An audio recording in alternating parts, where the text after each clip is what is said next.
Você tem esperança de ir para o céu? Você quer ir para o céu? Acredito que sim, não é verdade? Você, eu e milhões de pessoas em toda a face da terra. Porém, existe um grupo chamado Testemunhas de Jeová que, ao invés de querer ir para o céu, eles fazem questão de morar aqui na terra. É sobre isso que eu quero falar com você neste vídeo. As Testemunhas de Jeová até produziram um livro. Esse livro aqui, Poderá Viver para Sempre no Paraíso na Terra, para convencer, através de alguns textos bíblicos, de que ao invés de irmos para o céu, nós devemos nos contentar em morar aqui na terra. Eles acreditam que apenas 144 mil irão para o céu e o resto, que eles chamam de pequeno rebanho, irão morar aqui na terra para todo sempre, uma terra paradisíaca. E para isso, eles precisam costurar alguns textos, tirá-los fora do contexto, para justificar a sua teologia de um paraíso aqui na terra. E olha, eles têm convencido muitas pessoas, viu? Principalmente aqueles crentes que não vão para a escola dominical, não fazem parte de nenhum estudo bíblico, não gostam de teologia. Esses crentes são as vítimas em potenciais das seitas e principalmente das Testemunhas de Jeová. Porque quando um crente não vai para a igreja de manhã, ele fica em casa dormindo.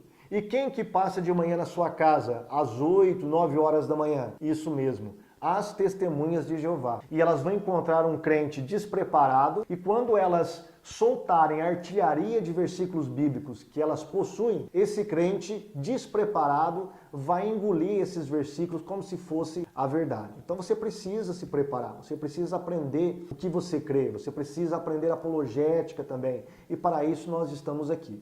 Mas enfim, nós estamos falando sobre Testemunhas de Jeová e se nós vamos morar no céu ou vamos morar aqui na terra em um paraíso. Existem alguns textos bíblicos que eu gostaria de analisar com você, que as Testemunhas de Jeová mencionam constantemente quando elas vão conversar com as pessoas de porta em porta. E principalmente nos Salmos. Por exemplo, o Salmo 37 tem vários versículos que falam sobre os justos herdando a terra, morando na terra. Vamos dar uma analisada? Estou aqui com a tradução do Novo Mundo, que é a Bíblia das Testemunhas de Jeová. Aliás, eu tenho um vídeo que será postado logo logo sobre a Bíblia das Testemunhas de Jeová. Como elas adulteraram a palavra de Deus por fazer interpolações de palavras no texto original do grego, principalmente do grego, para justificar as suas doutrinas. Mas este é um próximo vídeo.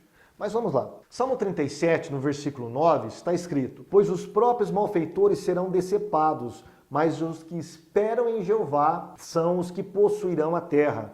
O verso 11, mas os próprios mansos possuirão a terra e deveras se deleitarão na abundância de paz. Foi esse texto que Cristo vai citar lá no Sermão da Montanha, né? Quando ele fala que os mansos herdarão a terra. Capítulo 5, versículo 5 de Mateus. E ainda o versículo 22, neste mesmo salmo: Porque os abençoados por ele são os que possuirão a terra, mas aqueles sobre quem ele invoca o mal serão decepados.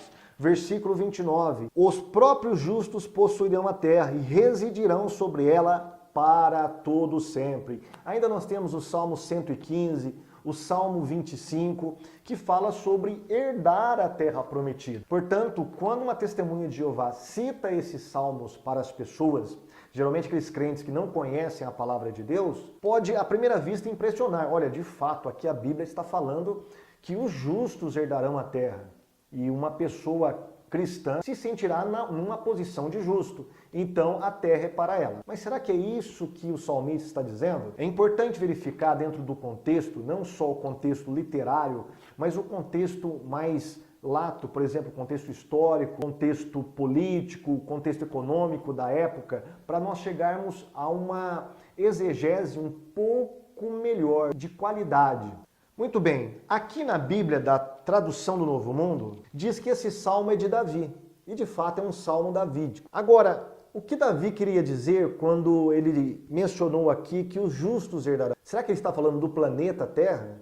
Será que ele estava aqui reverberando os ensinamentos da sociedade Torre de Vigia, de que nós herdaremos um paraíso na Terra, de que as pessoas cristãs, a igreja de Deus, ela vai herdar um paraíso na terra? Ou será que Davi estava falando sobre outra coisa? Muito bem, para você discutir isso com uma Testemunha de Jeová, seria interessante você voltar lá no livro de Gênesis, para entender sobre o que Deus está querendo dizer com herdar a terra. O que é herdar a terra? O que significa essa terra aqui que o salmista está dizendo, está falando? Muito bem, lá em Gênesis, capítulo 12, versículo 1, Deus faz uma promessa para Abraão. Sai da sua terra, da sua parentela, vai para a terra que eu te mostrarei. Olha que interessante.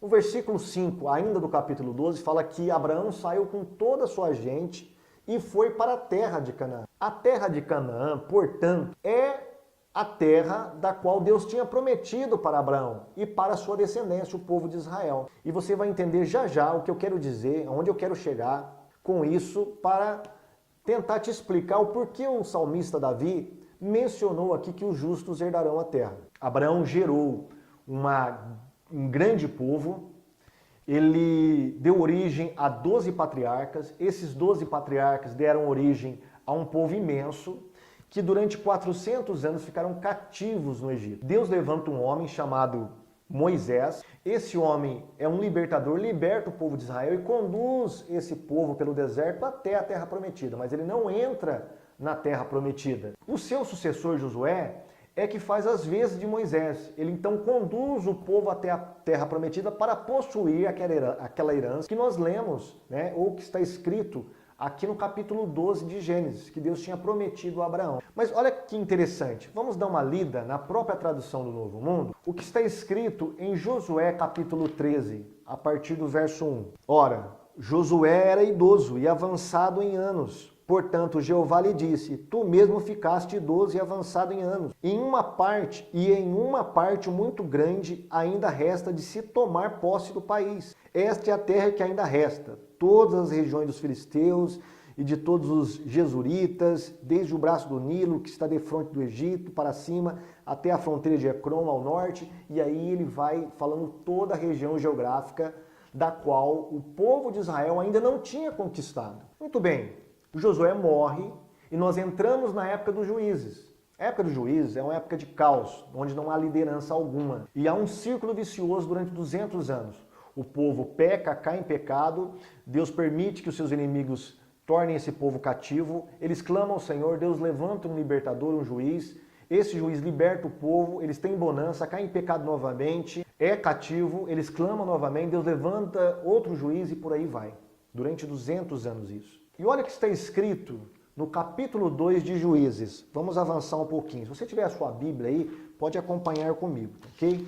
Capítulo 2, a partir do verso 21, na tradução do Novo Mundo, viu? Eu, da minha parte, tampouco desalojarei mais de diante deles nenhuma única das nações que Josué deixou quando morreu, para por elas provar a Israel se guardarão ou não o caminho de Jeová, andando nele. Então aqui no livro de Juízes, durante 200 anos, o povo, eles não só não conquistaram mais terras, como perderam muitas das terras que eles haviam conquistado, porque eles se tornavam cativos daquelas nações que Josué tinha derrotado. Quando acaba a época dos juízes, nós entramos na época dos reis de Israel. O último juiz é Samuel, e o primeiro rei é Saul, o segundo rei é Davi. Durante esse tempo, Israel ainda não tinha conquistado a terra. Tanto é que quando Davi ele é empossado como rei, ele ainda está numa batalha militar para conquistar terras. E a gente vai observar isso em 2 Samuel, capítulo 5, versículo 6. Por conseguinte, o rei e seus homens foram a Jerusalém contra os jebuseus,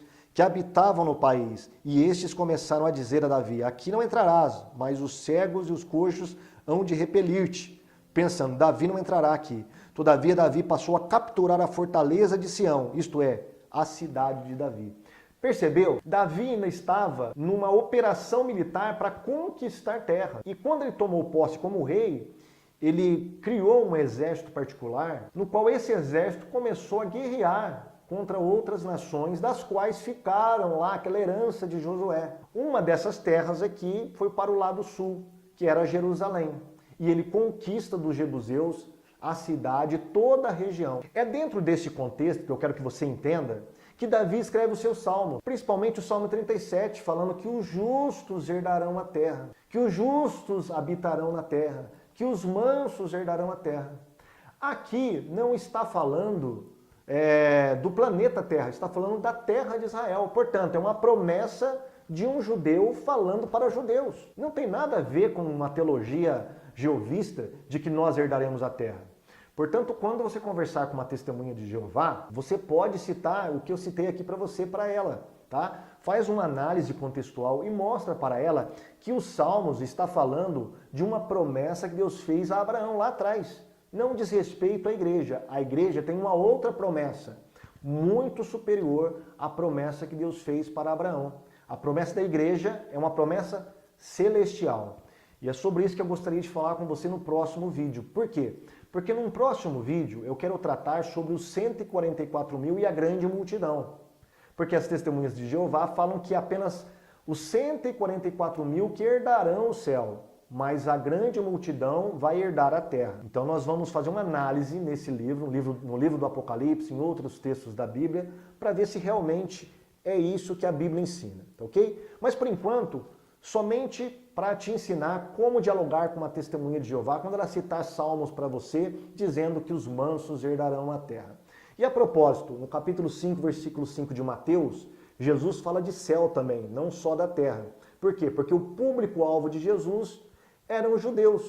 Ele não só falou da esperança da promessa que Deus fez a Abraão, que está no DNA dos judeus até hoje, do DNA cultural, espiritual dos judeus, mas também de uma promessa para a igreja do céu, né? De herdar o céu. E nós poderíamos discorrer sobre diversos textos bíblicos que falam que nós iremos para o céu. Todos nós, não apenas 144 mil pessoas. Espero que você tenha aprendido, que você tenha gostado. Deixe o seu like para nos ajudar aí. Inscreva-se no canal, tá ok? E até o próximo vídeo, se Deus quiser.